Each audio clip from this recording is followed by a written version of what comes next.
the chase and the hunting. I set the pace when I'm running. I always take what I want and I always give it 100. Don't need a bank, no I'm funded. Play the game like it's nothing. I'm always thankful for something. Don't take for granted. Stay humble.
Yes, people, welcome to LRFC.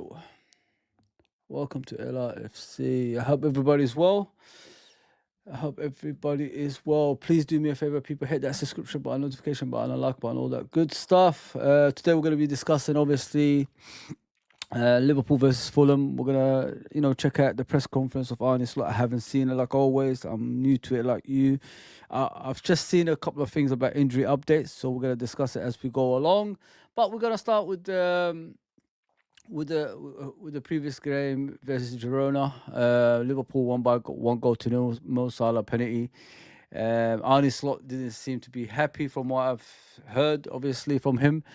He did say he wasn't satisfied with the way we played, and it's good to have a manager like that, because I don't think we say enough about the performances, if you know what I mean. And it's good to have a manager that says, head coach that says that.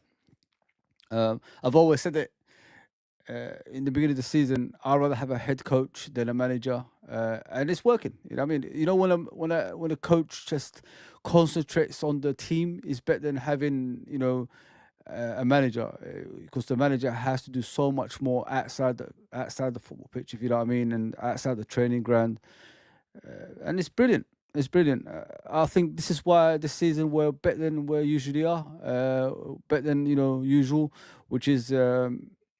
We start off great sometimes and then we fade away, but this season we stayed at the same level, and it's pretty impressive in my opinion. We're top of the Premier League, we're top of the Champions League, and it's not like we don't deserve it. We actually do deserve it. Long may it continue, hopefully to the end of the season, and we could just laugh at everybody else that's around us. Man, I'm happy for one. That's true. I am very, very happy. So we're gonna go to the press conference of Arne Slot. Let's see what he says. Let's see if he gives a injury update and what else. Let's do this, people. Let's do this. The usual. Let's go.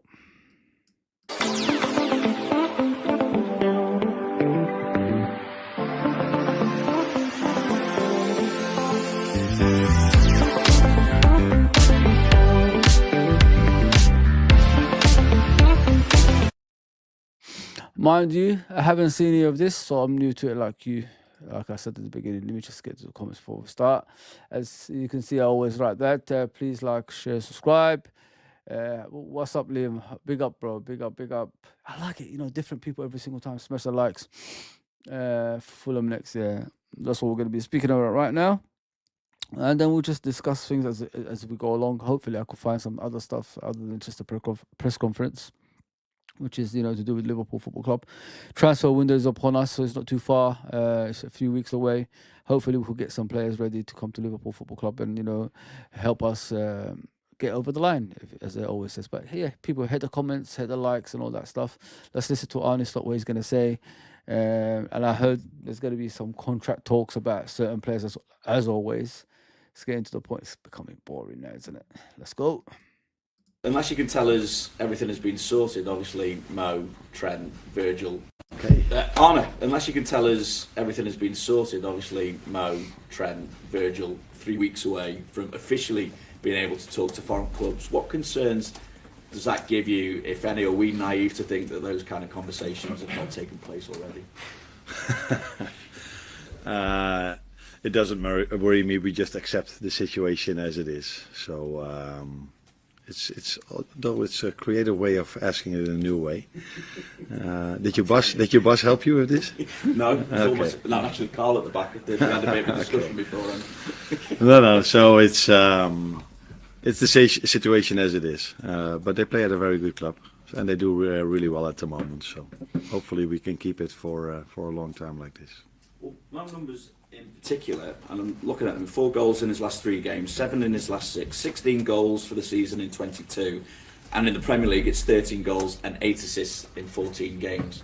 So when you're working with a player like that, be it when you were a player yourself or as a coach, where does he rank amongst the best that you've worked with? And in general, working really hard for the team when we don't have the ball. That is something that was not on your list, but what is really important for us as a team as well. So I work with a lot of quality players over here, and Mo is definitely one of them. But he's also one of the ones that should score goals, like the other attackers that we have. So he is also part of the fact why we keep as many clean sheets as we do, because we defend with 11 and we attack with 11, and he is one of the ones that is the end product of one of our attacks, and he's doing that really well for years in a row already for Liverpool, and let's hope he can continue doing that in the upcoming weeks as well. You spoke about your disappointment of the overall performance in midweek, but at the same time, what satisfaction? With Mo, guys, I got to be real. I did say a few years ago, maybe it's time to sell. We forgot the winning ways. We forgot it's all about the trophies, and we don't really concentrate on none of that. And getting about 300 million for him will be something special. And we could sign players with it. Now, I'll take that back. I'll really, really take that back, because even if we got that money, I don't think we would have spent it. You know what I mean? And that's how it is at this football club. You get rid of players, you don't really find replacements. So I'm glad he stayed. And not only is he good on the pitch, he's good off the pitch. You could see in the training ground inside Anfield and all that stuff inside AXA. When he's talking to players, I think I've seen something about him and Chiesa. Chiesa hasn't started for Liverpool Football Club that many times, and he doesn't feel part of the team. It looks like so far because of injuries and illnesses.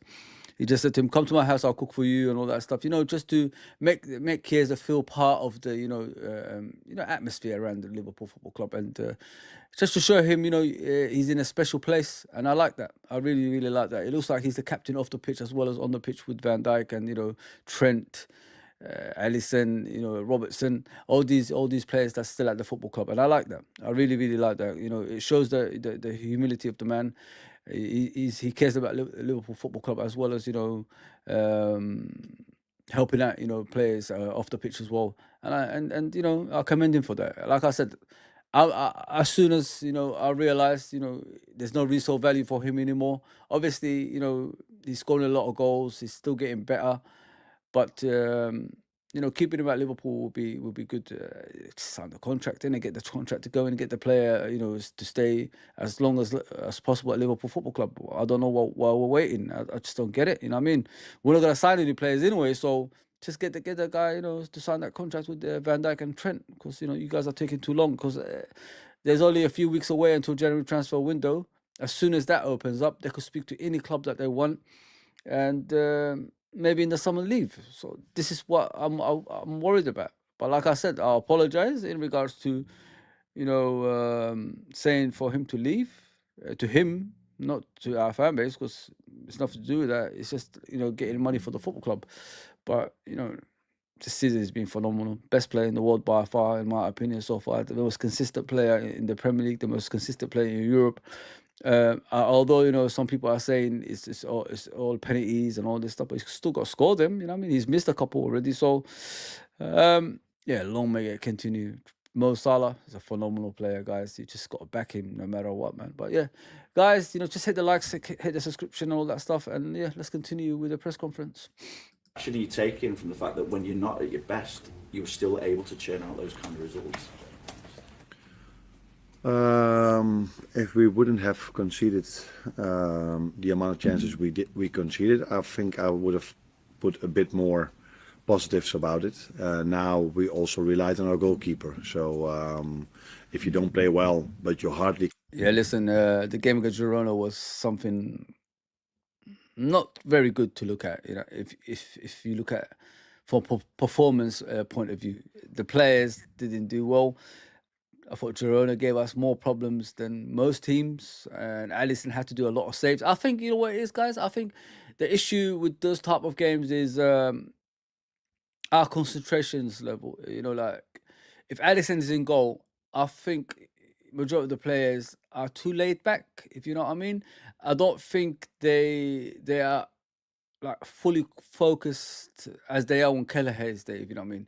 If you've got the best goalkeeper behind you, you take the foot off the gas, if it makes sense. You don't really do that much. You don't really rush towards the ball. You don't really, prevent chances going towards your goal. You just let it happen because you've got the big presence behind you. But when Kelleher is there, who's a less of a talent than Alisson, let's just put it that way, they have to be fully concentrating. And this is what I got out of that game. Too many shots at Alisson, too many saves from Alisson. Although, it's good for him, to get match fitness. It's not good enough, man, because we could meet that team one day, they score, and it's impossible for us to come back from that and win the game. So yeah, it wasn't good enough. And not only that, it was just too easy to get past against Girona. I thought Joe Gomez and players like that, they have to be fully concentrated instead of like letting players pass them with ease, and at least be aggressive in the game, and instead of like watching players go past you and all that stuff. And this inverted role by Trent, I still don't understand why it's still happening, because it is happening, and something we've got to stop. What happened to the overlap? Go over Mo Salah, just go past him and cross some balls in. Maybe this is why the likes of Darwin Núñez don't score goals, because there's not enough crosses in the box. Have we ever thought of that? I don't think we did. He's doing this too much inverted roles, man, and it's really irritating me. I've had enough of this Pep Linders nonsense, man. He's gone. Look at Salzburg. They're losing every game now. They lost again in the Champions against PSG. Like, I've said it for a while. This guy is a fraud. He's not a very good manager. He's never going to make it as a manager. Now look at him. His formations are just outlandish. I don't really understand why people even look at it, to be fair. It's just too much of Trent coming in from that right side is pissing me off, guys. I just want you to be a right back, be the creative spark that you used to be in the past, that used to create goals for players. Put some dangerous crosses in the box, so the likes of Darwin Núñez can get it at the end of it. Because it's not fair on him. Although a lot of us are criticizing him as a player, don't think he's all that, but there's not enough service in the box for him, and it's not fair in my opinion. So yeah, it's just a lot of stuff we've got to work on, guys. I was looking at that game and I kept on seeing him inverting. It got boring, man. Like, enough of the inverting stuff, man. Just bloody get outside, get some crosses in and defend from that side. Stop letting, crosses come from that side as well. Yeah, it's too much, guys. I can't stand it. I honestly can't. It's a Pep Guardiola thing, you know what I mean? John Stones used to play it. Carl Walker and all these guys. It's made for them. It's not made for us. Stop copying other people. Do your own thing. It's madness. Concede anything, that is still a very positive thing. There were also a few positives to take. The amount of shots we blocked. We defended some situations a bit better or different than we did against Newcastle. And that second half performance was already better than the first half. We controlled the game much better than the first half. But if we wanna, if a game is not that good, you can't concede the amount of opportunities we gave away in the first half. And with opportunity, I also mean the amount of times they could just go over our midfield and just keep on running till our 18-yard box. And that will, if you play against even better teams, will harm you at a certain moment. There you go. You said the So same. there's a kick up the backside, even though you might not necessarily need one. I don't think we need one because these players have been outstanding in every single game. This wasn't our best performance, but it was still good enough to win a Champions League away game. Listen, we're not asking to like play every game, you know, in a way of like we're unstoppable. But just control games better, innit? And make sure, you know, opponents fear you in the game. Don't let them, you know, take the piss out of you. That's what we're asking for. And that Girona game was awful.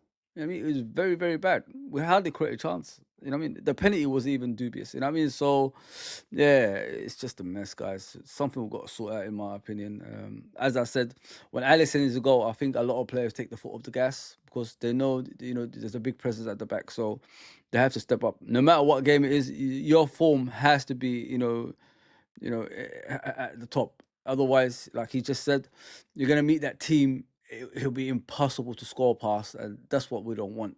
That's what we don't want. We're going to face Fulham now, which have done really well till now this season, and we should have a much better performance against them than we had against Girona to be able to get a result. They've taken quite a few points off some of the top sides recently. Fulham, just how dangerous a prospect are they, do you think?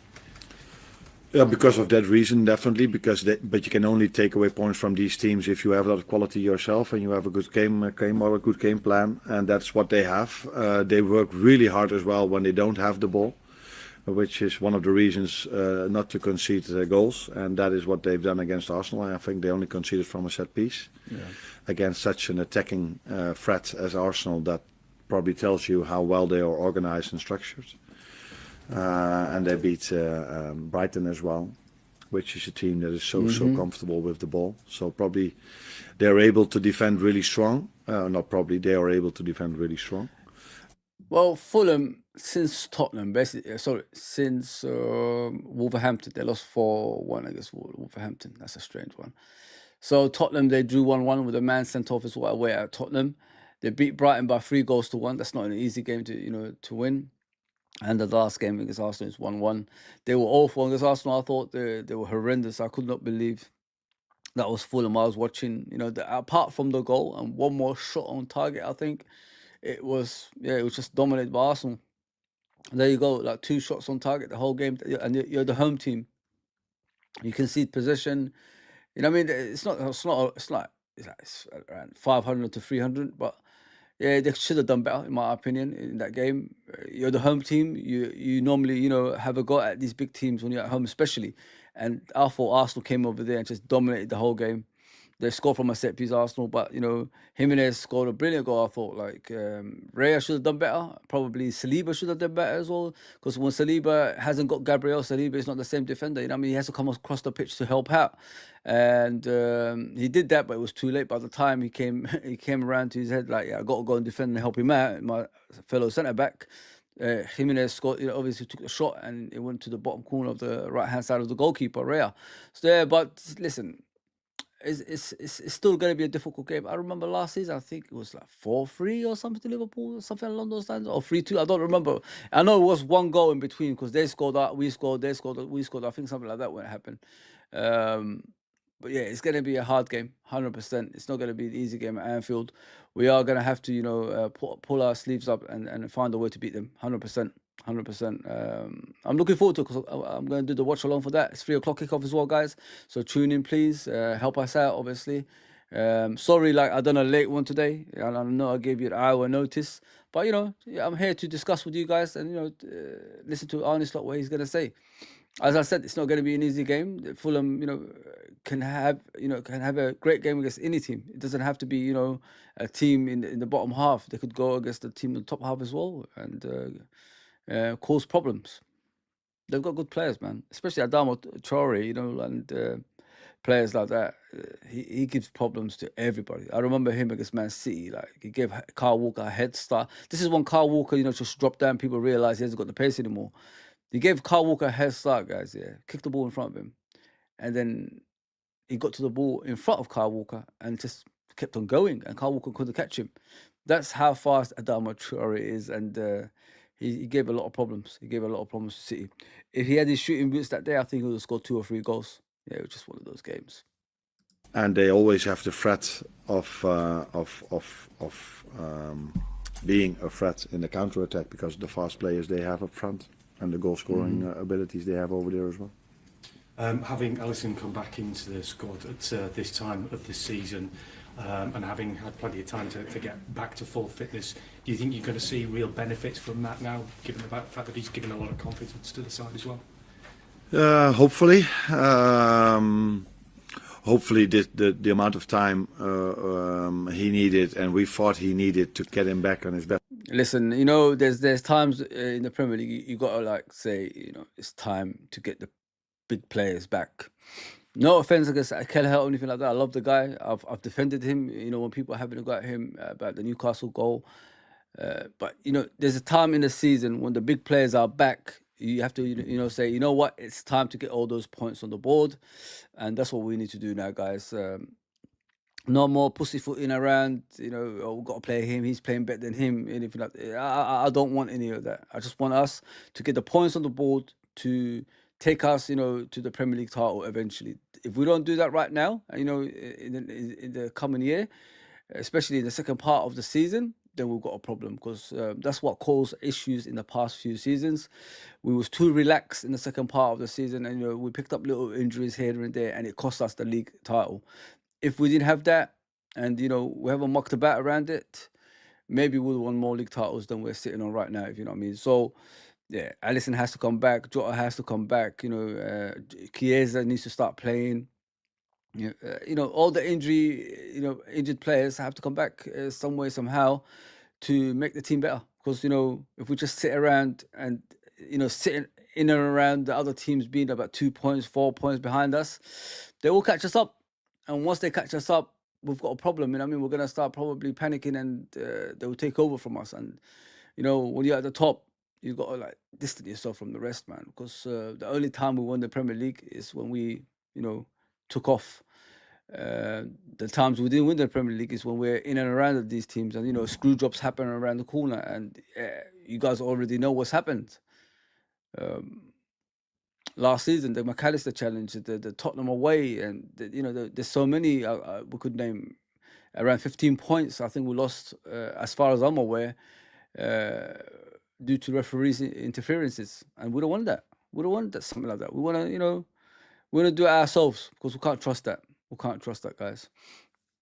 Best possible level always also helped us in for the long term. That is not only that he's there for a few weeks now, but it is something that has to be shown in the upcoming weeks and months that he will stay available. But he worked really hard together with our performance and medical staff to get where he is now, and hopefully he doesn't get the same amount of work every game he plays. But if he does, then he showed that he's able of doing that in a real good way for us. Hi, how's Darwin Núñez been this week? Is he frustrated that he's not making more of an impact and getting more goals for the team? That's one way of looking at it. For me, he has impact. If you only look at goals, he hasn't scored the amount of goals he wants to score, or we want our number 9 to score, but he does have impact in his work rate, and that's not only for the other team not to create a chance, but it's also for us if we lose the ball and he's that aggressive that we can get the ball back and still create our chances. So he's part of a team that scores a lot of goals and is winning a lot. But of course, as a number 9, you want to score more goals, and that's definitely what he wants as well. But till now, I'm not only judging Mo on his goals, I'm not only judging Darwin on his goals, I also judge them on their work rate and what they bring to the team. Uh, with Darwin Nunes, people, we need to like just be careful now. We don't want to completely destroy the guy's confidence. We have our reservations. You know what I mean? We're here talking about him in a daily basis, and it's unfair on him. It's not like he's not trying, guys. He's just not good enough. You know what I mean? That's the truth. But if we continue to bash him, it's not nice. It's not nice. He's a human being at the end of the day, and we just have to cope with it until we find a suitable, maybe replacement. Until Arne Slot takes him out of the limelight, we just have to like accept it for what it is. We just have to support the kid. This personal attack on him, it's just I don't understand. That's not our fan base. This is not what we do. You know what I mean? If you look at the player, he's trying. You know what I mean? It's not like he's walking around the pitch and doing nothing. He's putting his all in the game.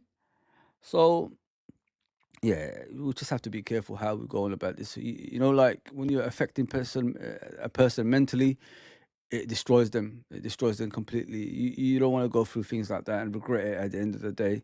Support the kid, like if he plays, because that's what the head coach wants. At the end of the day, it's nothing like we can do about it. We're just supporters. If the team was struggling at the bottom, then we've got a problem. But we're not. We're at the top, winning games that nobody expected us to win in the beginning of the season. I don't think anybody even tipped us for the title in the beginning of the season. I didn't anyway. I could put my hand up for that. But we are there, even with him, playing in the team. So yeah, I think people need to take it easy with Darwin Nunes stuff, man. It's just too much personal insults, and going to his accounts, Instagram, Twitter, X. It's just wrong. It's just wrong in my opinion. Yeah, support the team in it. That's all we can do, guys. It's not like the team is doing badly. They're not. They're top of everything they are in. So support the team, man. Support the lad, man. Until Arne Slot says otherwise. Team. And that has been positive till now, except for us and he himself wanting to score more goals. Maybe mainly also because the fans support him so much. Maybe he wants it even too much. There you go. To score that goal for himself and also for the fans, because they've been very supportive for him. He really feeds off that, doesn't he? You can hear the chants around the ground, and he really you can see it gets him going on a match day. Oh, 100%. Yeah, it definitely does. But not only for him, I think all the players... Listen, in normal circumstances, if this was another club, he would get a bollocking. He would get a huge, boo. He would get off the pitch kind of thing. Only Liverpool fans can, withstand this. Only Liverpool fans will back you, even when you're not doing anything. Like, I understand, if it's another club that boos their players and all that stuff. But Liverpool fans, this has been 3 seasons with this guy. 3 seasons with this guy doing the same thing. But we're still here, saying Nunes, and backing him no matter what. It shows the class of our fan base. Any other big club, he would have been booed off the stage a long, long time ago. But we're still here. He, as a player, should realise, I'm in a special place. Because if I was at, in the other club, I would have been gone a long time ago. Probably my career wouldn't be in a high level. So he needs to understand, as a player, he's in a special place. And someone needs to explain that to him that's around him. Because I don't think his advisors, his family that's around him, tell him enough about Liverpool Football Club and the fan base, the way they back him. I don't think they do that enough, guys. I honestly think that. Maybe that will hit the nail one day. He will realise, shit, man. No matter what I do, these people are supporting me. So let me reward them. Let me try, the extra bit just to get a goal in the games that are playing. Like I've always said, he needs 2 or 3 goals in a game to kick off his career at Liverpool properly. I'm talking about like consistently. Maybe that will set him alight. Let me get my first hat trick. Get the first hat trick, and then another game. You score, and then it becomes a norm. He's 25, guys. He's not like 28 or anything like that. He's still a young guy. But maybe get a haircut. Get some beard going, like not little thing here. Maybe just, become a man or something, man, because, this long hair nonsense, looking like a horse. Nah, man, it's not the way, man. Just like make yourself look rough at least, so players can fear you.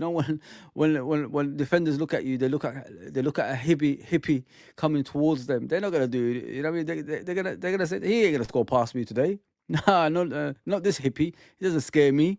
I mean, do something, man, to scare opponents. Yeah, maybe that's what he needs. Maybe he needs to start looking rough, and have the fear of the opponents. Maybe that's what he needs, because this kind of way you're looking, and earrings and all this stuff. It's not gonna scare nobody, man. All players feel the support of our fans, but he's definitely one of them. And if you're in a good place, so Mo, for example, he's scoring so many goals. He likes the support of the fans, but he doesn't really need it at the moment. But what I like about fans is, special fans, is that they're not only supportive if it's going really well for a player, but especially if he maybe needs that support, and that is what makes these fans of us special, in my opinion. And could he have more competition for places soon? Will Chiesa and Jota be available for this weekend? I think they are. They have to. We have one training session to go, but Federico missed quite a lot for a long time. Was ill last week, so we have to wait and see how he's exactly doing. But maybe Jogo is in the squad, and maybe Federico as well. But that depends a bit on the numbers we have, and also how he recovered from his illness. It's great to hear that, like both of them are back and they're in contention for the next game.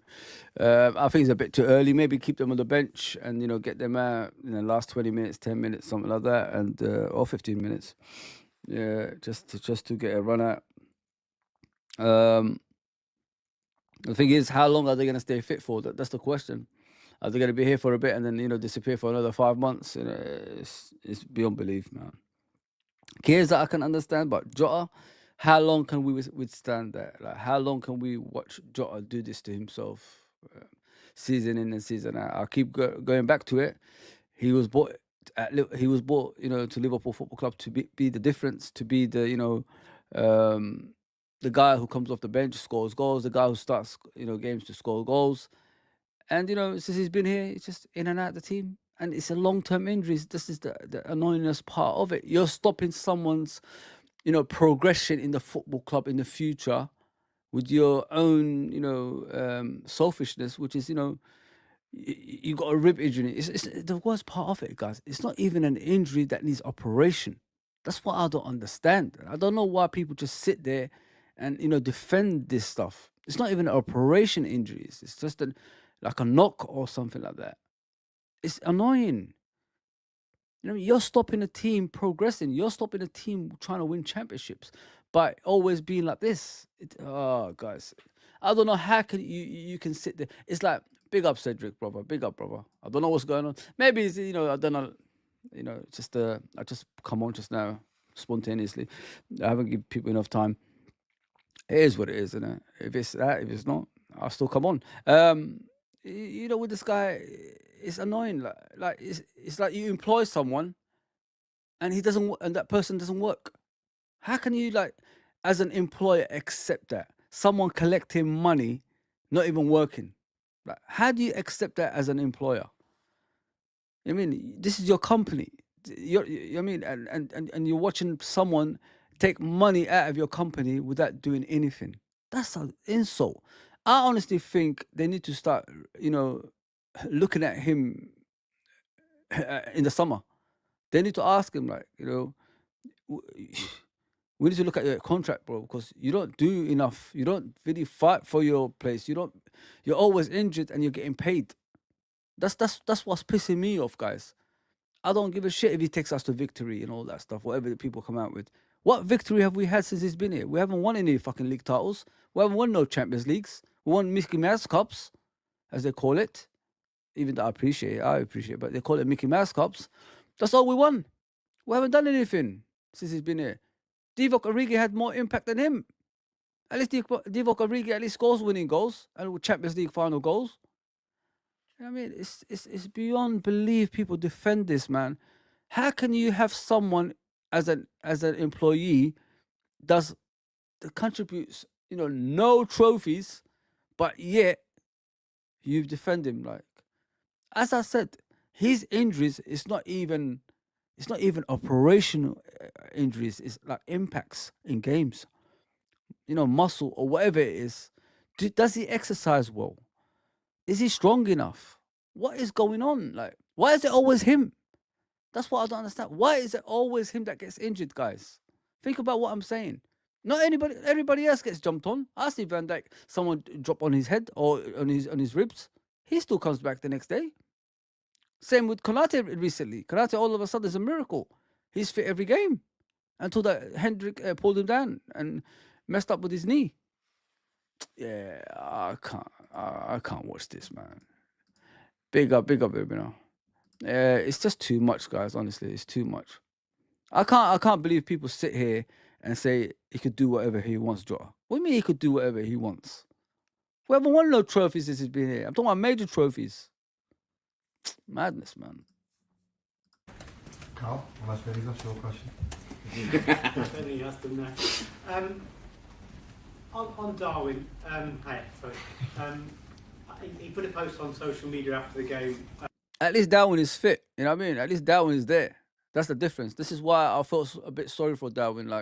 And I said what I said about Darwin. At least he's always fit. Give him credit for that. This week, which appeared to be aware that there was some criticism from maybe some fans. Is that does he get affected by criticism and how? I know you were asked about confidence on Tuesday and said it wasn't really a confidence thing, but is he that sort of player who needs a bit of support, a bit of an arm around the shoulder? I think not only him, every player who's in a position where he's.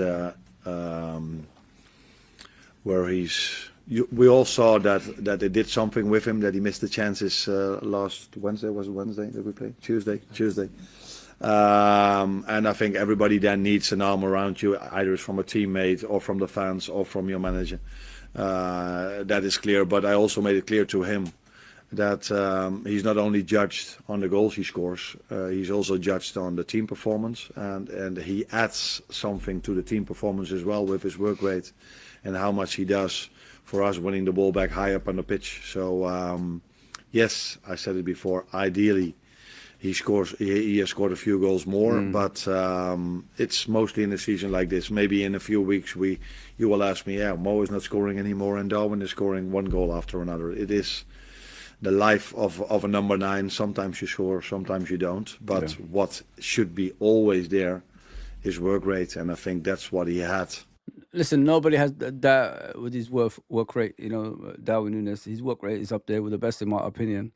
But when is it enough? I mean, where's the goals? You're wearing number 9. Number 9 means goals.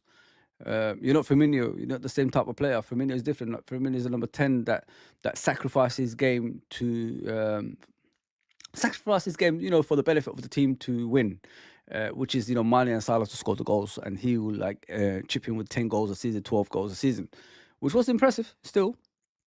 But with Darwin, you could talk about his work rate, but we still need those goals. If you're not going to provide those goals, in tight games that teams deep line defend, then there's a problem. Because the whole point we bought Darwin Núñez is to open up those teams that's sitting back and not coming out of their goal line. This is what he was there for. Like, he'll be the difference in games like that. And he hasn't done anything so far about it, if you know what I mean. I can't remember the last time he scored, to be fair. You know what I mean? I could just go back and look, but I can't remember the last time Darwin Núñez scored. I can't remember I think the last time he scored 2 goals was that Man United game, that 7-0, as far as I'm aware. I can't remember 2 goals after that in a game. So, yeah, he needs to shape up. That 27 shirt ain't no longer there. So, this is your time now as a number 9 to, score a lot of goals, like 20 goals a season, 25 goals a season. And if you can't do it, we'll look elsewhere. And I did put a guy up there the other day. I said Alvarez is the one we should swap him with. Negotiate with Atletico Madrid. Atletico Madrid is that type of club that negotiates with teams. So why not? I don't care if Alvarez has been there for 1 season. This is the type of striker that we need anyway. He could play as a number 10. He could play as a wide player. He could play, as a number 9 as well. Score a lot of goals. Clinical in front of goal. He could, score from any angle. That's how good that striker is. If Darwin doesn't start performing very, very soon, guys, because he needs to get a run of games that he's scoring a lot of goals, guys. That's what he needs. And if you can't get that in the second part of the season, and we're still like getting thumbs up and then looking at the camera, feel sorry for me, enough is enough. Enough is enough, because there's too much of that going on with him, mate. Every single time a person makes a magnificent pass towards him, magnificent pass, a good pass towards him, and all he has to do is tap it in and he messes it up. He gets that thumbs up at him every single time. How much more can those players take? I've seen actually players ignore him nowadays. I've seen passes that could have went through for him to go straight on goal, one-on with the goalkeeper, being like looked elsewhere, if you know what I mean. And if players are doing that intentionally on the pitch, then, one of the only ones that's seeing what we're seeing. And I've seen, against Newcastle, when he took that shot on with the left foot and he missed the whole target about 6 yards out, I believe, maybe 7 yards out. Salah, banging the floor, saying, effing L and all that stuff. There you go. Even Salah, although he says he's his favourite player and all this stuff that people trying to convince me about, this was probably a couple of seasons ago, he's even getting frustrated with him. How much more, I've never seen a striker that has that many chances in front of goal and mess it up, if you know what I mean. And there will be a time, not just one or two players ignoring you. There's going to be a lot of players ignoring you in the football pitch. And that's what worries me with Darwin. And yeah, man. I've never seen it, I swear. I've never seen that many chances created for a striker and he just messes up time and time again. Imagine he scored those 2 chances against Newcastle. We'd probably be sitting here way clear of everybody else, but we're not. You know what I mean? He's part of that problem. Okay, the defense conceded 3 goals, which is unacceptable. But if you outscore the other teams, you win the game, don't you? So this is what he needs to do. He needs to realize his importance in the team. And the sooner he does that, the better for the club. And if he can't do that, just cut your losses, man. Cut your losses. Get your money and cut your losses. Apart from 2 games, the first one against Las Palmas, I said to him that yesterday, and the last half hour against Girona wasn't of the standards he should have, and that had a lot to do with him being disappointed after missing a few chances. There you go. Hi Arne. Chelsea manager Enzo Maresca says he doesn't believe his side are ready to challenge for the title. Do you think they are, and how do you view Chelsea? I think I've said a few times already what I think about Chelsea before we played them, after we played them, and 1 or 2 weeks later. So I think it was one of the games, maybe the only game, where I felt the other team was better than us during that game. That's not to say that for the long term they are better than us, but during the game they had more ball possession than us. They were threatening us more than any other team did till now. So that was. Listen, Chelsea, are they title contenders? So far they are. The league doesn't lie. The league doesn't lie. But the thing with Chelsea is, guys, it's the spine of the team. They have got no spine. You look at the goalkeeper, you look at the defense, you look at the midfield, and you look at the attack. Is that a good spine? It's not. You know what I mean? So I don't know where the people are asking these silly questions all the time about Chelsea being a title contender. They're not. They will fall off eventually because they haven't got the strength and depth in regards to player-wise. You need strong. This is not the John Terry and Peter Cech and Frank Lampard and Drogba times. If you look at their team, they need more than that. They need more than what they're getting. Okay, you got Caicedo, Lavia, that's great. You got Jackson up front, that's great. You got Cole Palmer, that's great.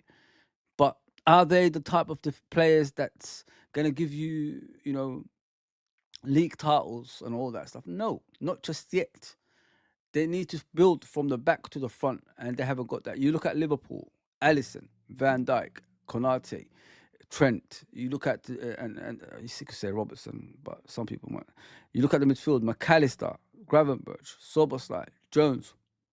You look at the strikers: Jota, Nunes, Gakpo, Salah, Diaz, Chiesa. Look at that, guys. And that's not the full team, you know what I mean? I'm only giving you the spine. Look how strong that is. You look at, Arsenal, it's rare, you could say. I've never seen a team win with a small goalkeeper like that in my life, but you could just put him there. Raya in goal. They got Saliba, Gabriel, Partey, Rice, Saka, and then Odegaard, and then you got Kai Havertz up front. Look at the spine there. They got a spine. I mean, it might not be the most glamorous one, but they got something there. And then you look at Man City when they're fully fit. It's a different story as well. So this is what I'm saying, guys. They haven't got that. They're great to watch. You know what I mean? That's what they remind me of Liverpool of the 90s when we had James in goal, Scales, Bab, Mark Wright, Neil Ruddock, McAteer, Bionaby, Redknapp, and Barnes in midfield, McManaman in a free role, Collymore, Fowler. That's what it reminds me of, entertainment. That's what that team was. They never had the team that could win titles. It was just an entertaining team. Sorry, I named the whole 11 because I grew up with that nonsense. Yeah, and then you had Roy Evans as the manager. Like I said, it's a new manager bounce. There will be a time he'll be found out. There will be a time they will hit a brick wall. It's how they come out of it as well. And opponents will have a lot of chances against them because they got that goalkeeper in goal, which is David James Part 2. Which is Sanchez. There you go. So, and James is never fit. He's the captain. What does he do? Yeah, man, it's just too much. It's just too much. Fortunately, with Nunes, he can make the difficult goals and not easy ones. Is it confidence?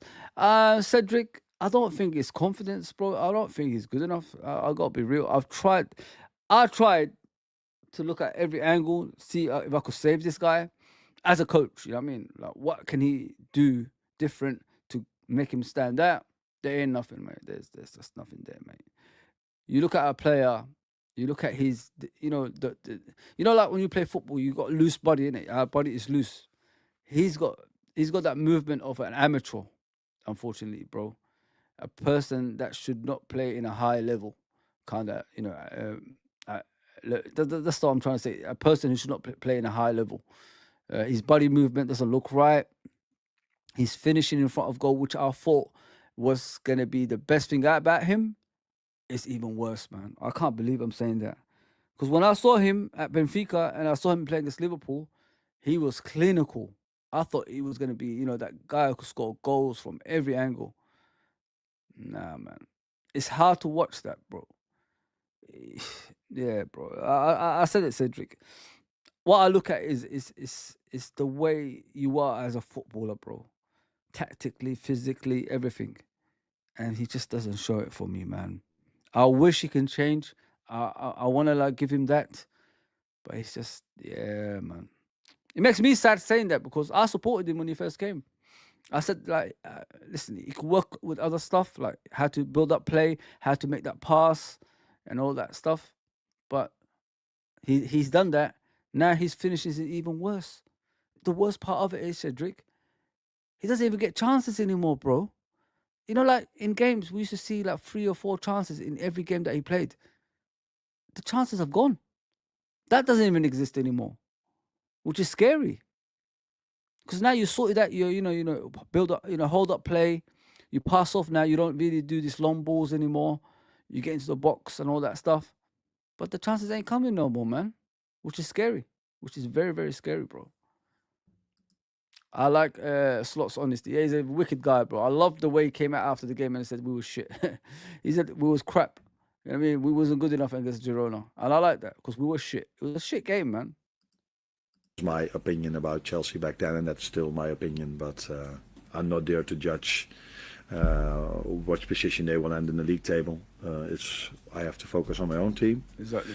But Chelsea has been impressive this season so far, that's for sure. Hi Arne. All teams have a tough schedule at this time of year, but Liverpool have travelled nearly 4,000 miles across their last 5 away trips, and in that same period of time, Fulham haven't even left London. Now, considering that level of disadvantage, and off the back of a game where you said intensity and aggression were maybe a bit lacking, do you think freshness becomes more important in terms of team selection at this time of year? Interesting way of looking at it. You think the fans will find it okay if we're going to play in London from now on? Because there are so many clubs in London, so it's normal that they don't travel as much as we do. Maybe, but and they don't play in Europe, so that's something different as well. It is what these players are used to. Listen, if you're not successful, you ain't gonna be traveling as much as that. So success always leads to traveling a lot. So expect more of that this season, and hopefully next season as well, people. But do me a favor, people, hit the likes and comment, man. That's what I'm here for. I'm here to represent you guys, and have someone to talk to. If you know what I mean, like Cedric is just doing now. I want, and Liam and Irmina, of course. Just get the comments through, man. Ask me any questions. That's what I'm here for. And we have a big squad, so I don't mind us traveling that much. Sometimes it's even nice to go somewhere else, especially if you go to Spain and you expect to have a little bit of sun, which we didn't. It's what we want. We want to be in the Champions League. We want to, of course, we are in the Premier 100%. League. And then don't complain about the amount of travel you have to do. Nope. We are in a privileged position that we travel in a really good way. So the airplane and the way we go there it's very quick. So it's not an issue for us. I hope we can continue making these flights for a long time in the second half of the season. Hi Arne. Just on Federico, obviously an illness is a bit of a different setback, I guess, to what he's been sort of dealing with in terms of building that fitness. But given where he's up to now, sort of what are the key steps now for him and for you to sort of, I guess, maintain an availability and sort of building that match fitness in a period where there's a lot of intense fixtures and every game is so important? Yeah, what makes it difficult is that we play so many games. That's what I knew and was just sad to me as well. What he needs is playing time, and the problem is if you haven't played for 5 or 6 months, it's sometimes difficult for a manager to give him his first minutes because you don't exactly know what you can expect. Yes, I see him on a training ground, but ideally you see him in a friendly during the week, or you see him in an under-21 game or something like this. But that is not the situation we have. We play so many games. So maybe the Southampton game might be a good moment for him to get some playing minutes, and then we know a bit better what we can expect from him. Of course, we see his qualities, we know his qualities, but he needs to get this fitness level. If you only have training sessions, that is not the same as playing time. So you need to have playing time to reach certain fitness level. I'm a firm believer, with Chiesa. The second part of the season is going to stand out. I don't think he was ever injured. I think he's just not match fit. He hasn't had the pre-season. In his previous club, they didn't really take Chiesa with them anywhere. So Liverpool had to do a lot of work on him to be ready, if you know what I mean, guys. I just think he's here for the second part of the season, guys. I think he's going to be the difference. And if it's going to be as a number 9 or as a wide player or just a number 10 or something like that, he's going to have that impact at the end of the season. I've got no doubt about it. I think they're preparing him for that. It's a smart move because, a lot of the big teams do that. A lot of times. Man City, I've always said that they do that every single time. You see De Bruyne and Kyle Walker and John Stones always the second part of the season. You hardly see them in the first part. They're always in and out the team, and they always make sure they're not too far ahead, so too far behind in points from the leaders. But this season, they had to bring them early. That's why they're struggling in the Premier League, and they've got no plan B. You know what I mean? It's just plan A. Now Rodri is injured. They have to make a lot of signings, like 3 players at least. You know what I mean? Maybe 4 in January, in order for them to get back to the top. And you can see Pep Guardiola struggling on the sideline. It doesn't look like a manager that wants to be there anymore. People are taking the piss out of him. I saw a Liverpool fan taking the piss out of him the other day. I don't know why Liverpool fans actually do that. Because the more you take the piss out of great managers, the longer they stay. And people don't know anything about that. There's a reason Ferguson stayed. There's a reason Mourinho stayed longer.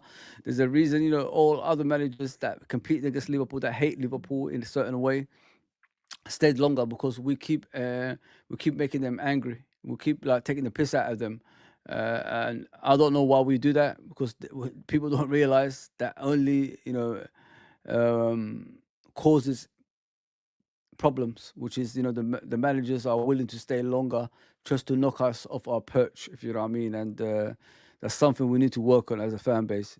Just shut our mouths, man. Just let's get on with our business. Why do we always concentrate on other clubs' businesses? The reason we're at the top of the league this season because we're just concentrating on Liverpool Football Club, which is the head coach is saying. We don't need outside influences. I don't care about Chelsea Football Club. I don't care about Man United. I don't care about Man City. I don't care about, you know, Arsenal. But for some reason, our fan base is always, you know, trying to take the piss out of other people. Enough, man. You don't need to do that. You're at the top. Let them, you know, look up. Let them have that neck ache. It's madness, man, when I see that. Like, the guy taking the piss out of Pep Guardiola. That's just wrong, man. That's, man. That's why I said, now you made him mad. He's going to rebuild and probably win another 4 because of you and your stupidity. Dumb people, man. Dumb. And but yeah, that is if you are competing for the league and competing in the Champions League. It's not always easy to find these minutes unless we are sometimes 4 or 5-0 up. But for the whole season, I think it was only once against Bournemouth at home, 3-0 up at halftime. For the rest, it's been a struggle or a fight till the last second of every game. And more for the breakout next door. Trainer, when you came to Liverpool from Rotterdam, you had an image how it would be working at the top club, at the top level. Is there anything what is completely different compared to what you thought it would be? No, the good thing was that I already worked at a top club. Like you know, these two are Dutch. These two come from Feyenoord. So I already worked at a top club. The difference is that it's all a bit bigger over here. So the training ground is a bit bigger. The country is bigger. So it's like you just said. We have to drive. We have to travel longer, and that takes more effort. And the quality of the league is much higher than the quality in the Eredivisie, which makes it every game a battle to get your points. Because at my former top club I worked, Feyenoord, we could 7 out of 10 we could easily win. But here it's 10 out of 10 games that are difficult to win. That's the main difference in my opinion. That's one. You went from the other top club to this top club. It was even a bigger club, of course. I have to do it in English, which is very difficult. And now you're going to play at Christmas for the first time in your career. You're looking forward to that, or is it difficult maybe in preparation because you never had it before? I was always happy that in the Premier League the teams played, because when I was off, you always like, oh, there's no football on television, and then oh, there is, because in the Premier League they play.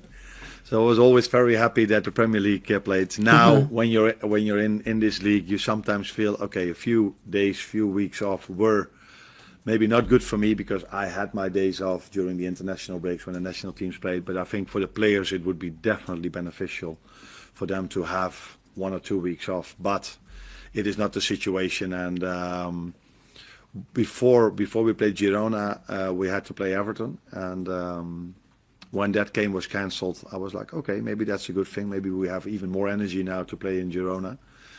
So it was a bit of a surprise for me to see us not having that energy in Girona as we usually have. So maybe it's a good thing for us that we play so many games. And actually, I'm looking forward to it. My family is going over, so Christmas days will be similar to normal. Except for the fact that last year I was in Dubai, so it was a bit more sun. And now I'm here in Liverpool, hoping to enjoy a home game against Leicester, which is maybe a different way of spending Christmas or being, but it's also a way of where I'm looking forward to. Yeah. Okay, one more. Yeah, it's different. It's different, like from Holland. I think they have a winter break, don't they, in those countries? So, not only that, the issue that Premier League has is the international football. It's just too much, in my opinion. We need to get rid of that somewhere, somehow. Like there's a constant international football, like this Nations League, and unnecessary games. It's pointless. Nobody wants to watch international football anymore because there's just too much of it. So we've got to work on something to make it attractive again, if you know what I mean. And yeah, it's annoying. It's really, really annoying. I can't, you know, I can't, you know, take it anymore with international football, guys. The talent ain't there no more. Number one. Number two is just too much traveling for the players. Number three, you're wearing out the players. You know what I mean? And the players are asking for help, and you're ignoring them at the same time as well. Yeah, but yeah, I've got something for you after this as well, people. Continue watching, please. They used to find out that it takes an hour, so that's why they. Yeah, that's it. We're halfway now. Everything is bigger here, like you said. Bigger competition, bigger country, bigger media attention, everything. Is there something you still miss from your final days? The people. The people. The people I work with, and I hate to say this, but it is true. All the fans as well, they've been really good for me as well. So this is something I never did when I worked at Feyenoord, to try to make myself popular by giving them compliments. But they've been outstanding for me. But the people I've worked with at Feyenoord, I definitely miss them, and the players as well, because you build a relationship with them. And I'm very happy over here. The staff is so good for me, and the players as well. But if you've worked 3 years together, you've won a few things. Yeah, then it's normal, I think, that you miss these people. Apart from these two as well, I miss them a lot. Yeah. Cheers, Arne. That's brilliant, man. Yeah, it's different fans, isn't it? Different football, different. It's all different in England and Holland. What I like about us is it took us time to realize Jurgen is gone. It was always going to happen, innit? We've been under the same manager for around 10 years almost, innit? So the emotion side, you know, the affection towards him and everything towards Jurgen was very special, man, because he knew us, he got us, and he was one of us as well. It was always going to be, you know, taking time with Arne Slot. But now when I go to games, people are singing his name, people are backing him. Listen, winning brings you rewards, in it, and that's what's happening. You keep winning, the fan base will back you. But Liverpool fans are different. They're gonna back you no matter what. It doesn't have to be always about winning. Look at like I said earlier about Darwin, 3 years doing the same thing, which is nothing. Not you know, contributing enough into the team in regards to a lot of goals, but the fans still there backing Nunes, guys. It's amazing. It's amazing, man. This is what I love about our fan base. They never give up. I mean, if you want to rely on someone, you know, rely on the fan base. Liverpool is your team. If you're looking for a fan base that wants you out as soon as you got in, Liverpool's not your team. You know what I mean? So. Yeah, it's madness. As you can see, guys, November manager of the month is Arne Slot. Normally that's bad luck, guys. You know what I mean? We don't really. It's worrying when you get manager of the month, but yeah, he deserves it. Well deserved. I was shocked he hasn't got the month before that. To be fair, I think this is his first one. Yeah, he's finally got it. He's got it, and you know, the best player in the Premier League so far, in my opinion, along with Van Dijk, which is Mr. Mo Salah. He's got the November Player of the Month as well. That's good to see, man. That is good to see. You know, age of 32, heading towards 33. The guy is still performing at a high level. This is the best season I've seen of him in a long, long time, since his first season, actually. Because what I see of Mo Salah this season is not only is he scoring goals, he's creating more goals and he's creating more chances for the team as well. And that's special. That is very, very special player. Because, you know, a lot of people criticize him in regards to, you know, what you score goals, but what else do you do as a winger? But now he's proving to people outside the foot, inside the foot, through balls. He can do the lot, man. I mean, he's got more talent than most. As I said many times, when he retires and if he gets a Premier League and another Champions League, we've got to talk about, you know, who's the greatest Premier League player. I keep hearing one player every single time, but there is a time that player gets overtaken. And I think it's time, you know, to talk about that if he does what it looks like he's doing so far, which is the Premier League and the Champions League. Things can change along the way. It's not going to stay the same always. We know that, you know what I mean? Cedric says, I think Slot is worried that for Chiesa, with the amount of games, he won't be used to it. Yeah, 100%, bro. That's why I said in the second half of the season, Cedric, I think he's going to be starting a few games. And he'll come off the bench and change games when it's difficult games, because there's always two parts of the season. The first part is when teams are trying to find their way, they open, you can score goals against them, and the second part of the season is where teams they want to finish above the relegation, they want to finish in a higher position to get more money, they want to finish in Europa League or Conference League, they want to finish in the top four, and some are going to be challenging for the league title as well. So that's how it is. You got two parts of the season: open football in the first, second part is shut up shop. So it's gonna be difficult in the second half. I've got a feeling about that as well. A lot of points are going to be dropped, guys, whether you like to hear it or not. A lot of points is going to be dropped, and it just depends how we come out of that, if you know what I mean. Take it a game at a time, but don't go to games like we did against Newcastle. Play you score, we score, you score, we score kind of thing, mate. You got to keep it tight.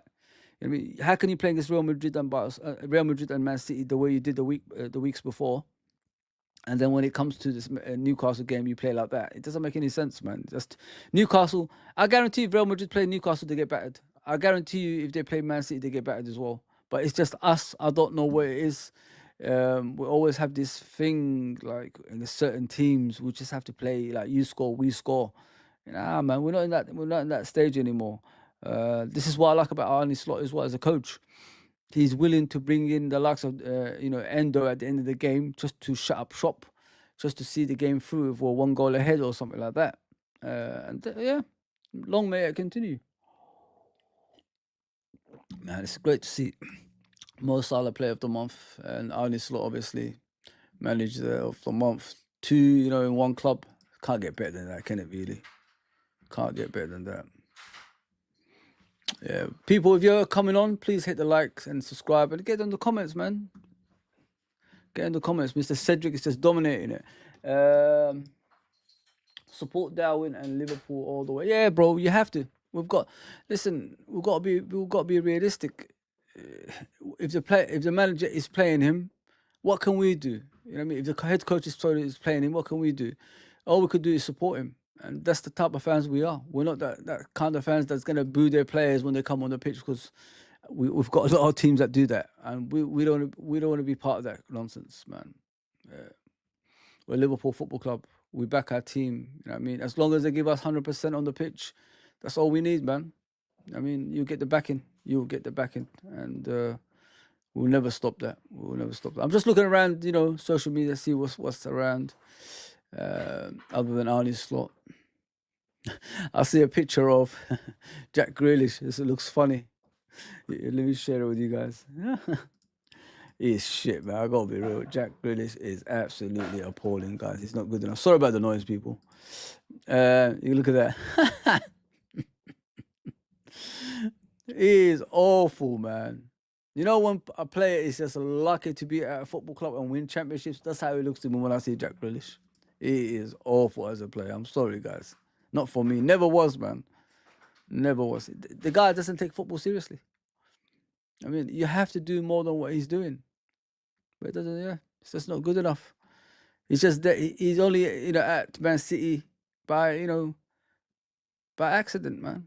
Yeah, they needed something that can get fouls a lot. And that's about it. Really. There's nothing else after that. I mean, like, it comes on the pitch now. Jack Grealish doesn't do anything. This is at the moment your football club needs you, and what do you show for it? Nothing. Absolutely nothing. My goodness gracious me. I'm just looking around, see what's around. Yeah, man. Let me just share the starting lineup with you guys, and I'm off ski. Appreciate everybody that's on. Don't ask for much, as long as you support. That's all. That's all we need, mate. The support. The love and support. Yeah, let me do this. So, definitely Alisson back, man. Alisson is back. Get back in goal. It's time to take things seriously, guys. You know what I mean? Can't muck about anymore. Can't muck about, man. If the best players are fully fit and they're back, Alisson was phenomenal against Girona. Shouldn't actually be saving that many, shots, but Wow. Goodness gracious me. Phenomenal. Some of the saves, guys, like some of the saves. My goodness gracious me. Yeah, get Maka back in. Get Maka back in. Gomez. Yeah, I thought Gomez like a couple of times the way they got past him, guys, like it was unacceptable. I was saying, like, come on, bro, man. Players are walking past you, man. Don't allow them to do that. Yeah, I'm gonna play him again. Yeah, and he needs goals, man. The guy needs goals. It's time, man. We still gotta have to back him, as the manager says. It's off the ball work that counts for him.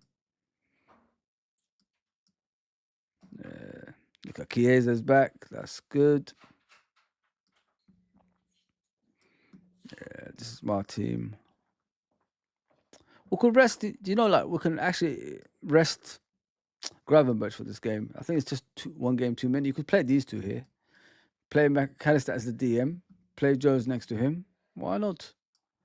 Why not? I mean, Elliot is back as well. That's good. That's a good thing to happen to us.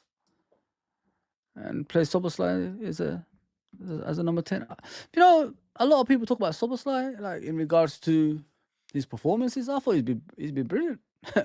I don't think he's been that bad. I think he's been brilliant, and not we don't really talk about it. You know, like he looks like calm, composed now. There's no more, you know, rushing things and losing the ball in important areas. I thought he's been brilliant. He's creating chances for players. He's running, off the ball for the team, and he's passing those right passes now. He hardly loses possession. Soboslai. I don't think people talk about that. I don't think people talk about that. Yeah, this is my starting lineup for the game. If I had a choice, we had Newcastle Kelleher. Yeah, no conversation. Yeah, bro, but it is where some bench time helped Soboslai. Yeah, listen, bro. Cedric, I don't think people notice about Soboslai, bro. I don't think they notice like the importance of him in the team. Off the ball work, as the manager says, is very important. It's very, it's a key part of Liverpool's formation, and he gives us that. But now he's got the off the ball with the calmness of his play and the creativity and the shots he can take from outside the box as well. He's very good at it, man. He's very good at it, and I'm glad like finally he's getting the recognition that he deserves. Because a lot of us have given up. I was getting pissed off with him. Then I looked at it from a point of view of the guy is a number 10. He's the talisman for his country, and he was the best player for Leipzig at the time as well. What was his strengths? At the time, because we haven't looked into that. Then I realized he's a set piece specialist as well as a creative player. Takes shots from outside the box, which interferes with the likes of Salah, Trent, McAllister, Jota and all that stuff. So he has to find a way that he can be the player that we want him to be in the team. And I think he's slowly understanding what his role is, which is, be more creative as well as, hard working, and make sure you don't lose possession at certain points of the game. And that's what he's done. He hardly loses it now, to be fair, guys. I don't think he loses a lot of possession. I like that. I really, really like that. Yeah, I think he did. Genghis, you're right. Sorry, Genghis. Yeah, I thought. Big up, Genghis, as always. I'm playing Diaz, bro. That's just me. Gakpo being on the goals, though. Yeah. Listen, I want to swap them around. You know what I mean? I don't want Diaz to play every single game. There will be an important stage of the season that we need him. You know what I mean? Diaz, which is playing about 4 or 5 games straight. So I just want to swap them around for now, like him, Gakpo, him, whatever which way you want to do about it. But Gakpo, he might not be catching the eye, guys, but I've seen a lot of improvement this season with Gakpo in regards to creativity as well as contributing on goals. just his next steps is dribbling past people and scoring while you're dribbling or something like that. What I like about him in the left over Diaz is if he can't dribble past someone, he puts the ball into someone's head at the far post. He always does that every single time, and that's something people don't look into, in my opinion. Diaz doesn't do like much crosses, does he? If he can't get past the defender, Diaz just it's Diaz, isn't it? You just expect a goal from him, and that's about it. But with Gakpo, he gives you goals as well as creativity. That's what I like about Gakpo. He might not have the best game all the time, but he just needs run of games in order for him to catch up with things like that. More trust from us as fan base, more trust from the manager and the coaching staff, and he'll be all right. But yeah, that's why I prefer Gakpo. Like I said, if there's no goals coming through, he'll give you, he'll create chances on top of that as well. And Gakpo, if you look at him at PSV, he was the talisman for PSV. What was he doing? He was taking set pieces, he was running out defenders, he was scoring goals. And, if you take that away from a player, he's going to be limited to, his ability. So he has to find his way like Soboslai as well, which he has the season now for. You know what I mean? We're keeping him away from that number 9 role and keep, playing him on the left side, and it's working. But I like it. Like Genghis is your player, and if you want DS, it's up to you. But to me, this is a starting lineup. It should be. And then you bring on the likes of Diaz in the second half sometime. Or if it doesn't work out in the first half and we're losing by 2 goals, change up things straight away and bring on the likes of Diaz. And, let's do that, innit? Yeah, that's about it for me, guys. Thanks for tuning in. I know it's a late notice. I just woke up and I thought, let me just do the press conference of Arne Slot. I appreciate it, the people that's on Irmina, Liam, Cedric and Genghis. Thank you guys, honestly. The more help we'll get on here, the better for us. To bring you more streams. To make it consistent. That's the whole point. I've been trying to make it consistent, and with your help, we can get there. You know what I mean? I'll be back anyway tomorrow. I'll do the watch along. And next week, hopefully Tuesday, Wednesday, Thursday, I'll do some streams for you guys on a regular, maybe 2 or 3 a day. I don't know. It depends on how I feel, really. I'm off, so it'll be all right. Big up, Genghis, as always, brother. Big up, Cedric. No worries, guys. No worries. Thank you for helping me. That's the most appreciated thing over here. I mean, it's a last minute kind of stream, but at least you guys came through with me for me, man, and I appreciate that. Always, man, always. Please like, share, and subscribe if you're watching this back, and I'll see you soon. Take care, everybody.